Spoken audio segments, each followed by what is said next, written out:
Kaya hello po, magandang buhay po mga kapusong kolektor. Ibabahagi ko lang po itong mga lumang bariyang ito. Ito po ay mga common coins lamang.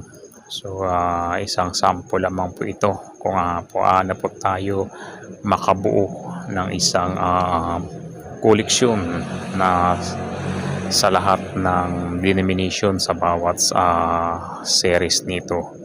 So halos po lahat nandito ay mga mamiso po ito. Tulad po nito, ito po ay 1972-1974 na Pilipino series. So pagka nagbuo po tayo nito, hanapin po natin ang iba pang mga denomination nito.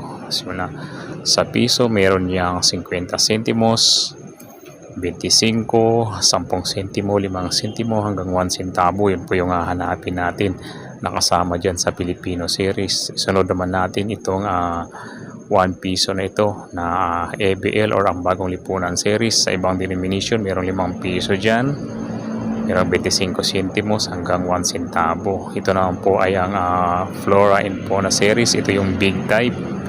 So yun po ang kasunod. Ang ibang denomination dyan, denomination ay 2 piso, merong 50 meron pang 50 sentimos yan. Ito na po pala yung kapuuan.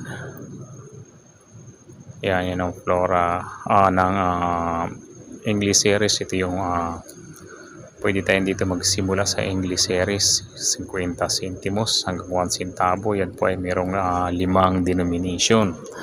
So sa mga year dyan, kahit halo-halo ang mga year dyan, kasi ang pinagbasihan naman natin dito ang mga kompletong set ng series. Yan yung 50 sentimos, merong 25, 10 sentimos. So, yun sa English series. So dito naman sa Filipino series, ang pinakamalaking denomination dyan ay 1 piso hanggang 1 centavo. So kompleto po yan sa 6 na denomination ng barya. Ito naman ang bagong lipunan series ay merong 5 piso po yan, piso hanggang 1 centavo. Yan, kompleto na rin po yan. So challenge po ito sa mga, lalo na sa mga newbie po, sa mga bagong nangungulikta, mga baguhan pa lang. Yung kasunod po yan, ito po yung Flora and Fauna series na big type. So nagsimula sa 2 piso, pinakamataas na denomination hanggang 1 centavo. So yan, kung ilan bang ilang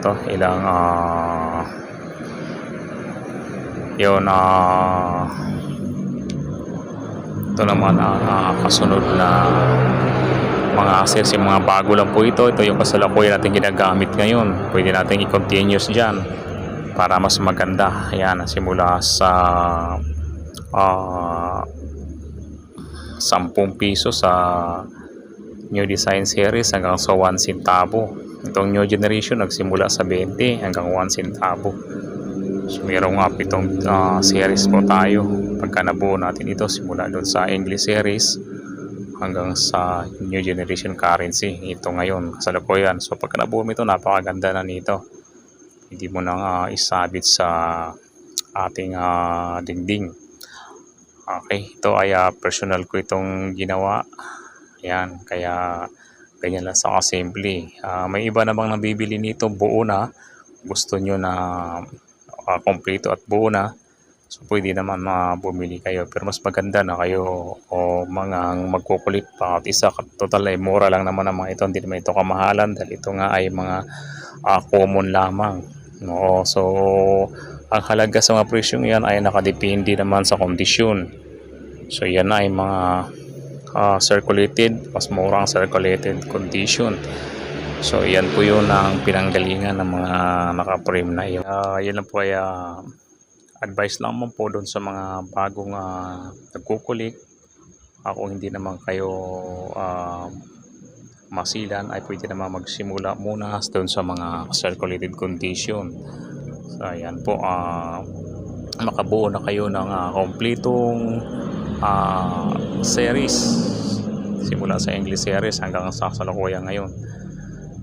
Ayan lang po, yan lang po mga kapusong kolektor. Maraming salamat po sa inyong panonood.